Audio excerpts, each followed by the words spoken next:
So இப்போ லைவில் நான் இதுக்கு முன்னாடி ஒரு வீடியோ போஸ்ட் பண்ணியிருந்தேன், இந்த மாதிரி ஸ்க்ரப் இஷ்யூ அப்படின்னு சொல்லி. அந்த ஸ்க்ரப் இஷ்யூ வந்து திவ்யாக்கும் வியானாக்கும்னு நான் போஸ்ட் பண்ணியிருந்தேன். ஆக்சுவலாக அந்த ஸ்க்ரப் இஷ்யூ நடந்தது வந்து திவ்யாக்கும் சாண்ட்ராக்கும் எனக்கு கமெண்ட்ஸில் சொல்லியிருந்தாங்க.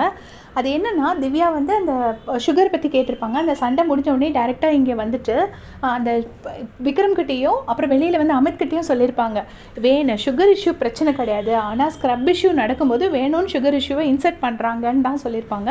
ஸோ நான் அந்த சேம் பர்சன் நினச்சிட்டேன். பட் ஆக்சுவலாக அந்த ஸ்க்ரப் இஷ்யூ நடந்தது வந்து சாண்ட்ராக்கும் வியானாக்கும் நடந்திருக்கு. இப்போ வந்து பார்த்திங்கன்னா திவ்யா வந்து சொல்லிட்டு போகிறாங்க, நீங்கள் நெக்ஸ்ட் டைம் உங்களே கிச்சன் டீமில் போடணும், அப்போ தான் உங்களுக்கு அது தெரியும் அப்படிங்கிற மாதிரி வியானா கிட்ட சொல்கிறாங்க. அப்போ வியானா சொல்கிறாங்க, நான் வந்து கிச்சன் டீமில் ஆல்ரெடி இருந்திருக்கேன், நான் வந்து எல்லாருக்கும் செஞ்சு கொடுத்துருக்கேன், ஆனால் நீங்கள் வந்து லாஸ்ட் டைம் நிறைய ப்ரொவிஷன்ஸ் வச்சுக்கிட்டு ரொம்ப அளவு சாப்பாடு கொடுத்தீங்க அப்படின்னு சொல்லிட்டு திவ்யாவை சொல்கிறாங்க. திவ்யா உடனே சொல்கிறாங்க, ஆமாம் நாங்கள் 3 தோசை கொடுத்துருக்கோம் அப்படின்னோடனே 3 தோசை பத்தாது, நாங்கள் அப்போ நீங்கள் 10 தோசை கூட கொடுங்க அப்படின்னு சொல்லிட்டு வியானாவும் திவ்யாவும் சண்டை போட்டுட்டு போகிறாங்க. அதுக்கப்புறமா வந்துட்டு சாண்ட்ரா வராங்க. சாண்ட்ரா வந்து வியானா கிட்டே சொல்கிறாங்க, அந்த ஸ்க்ரப்பை காணும் அப்படின்னோடனே, நான் உங்கள் ஸ்க்ரப்பை பார்த்துட்டு நான் அங்கேயே வச்சுட்டேன், நான் ஆக்சுவலாக யூஸ் பண்ணது வந்து பாருவோட ஸ்க்ரப்பை தான் நான் யூஸ் பண்ணேன், நான் உங்கள் ஸ்க்ரப்பை எடுக்கலை, நான் பார்த்துட்டேன் அப்படின்னு சொல்லிட்டு வியானா சொல்கிறாங்க. ஸோ எனக்கு கமெண்ட்ஸில் சொன்னவங்களுக்கு வந்து தேங்க்ஸ்.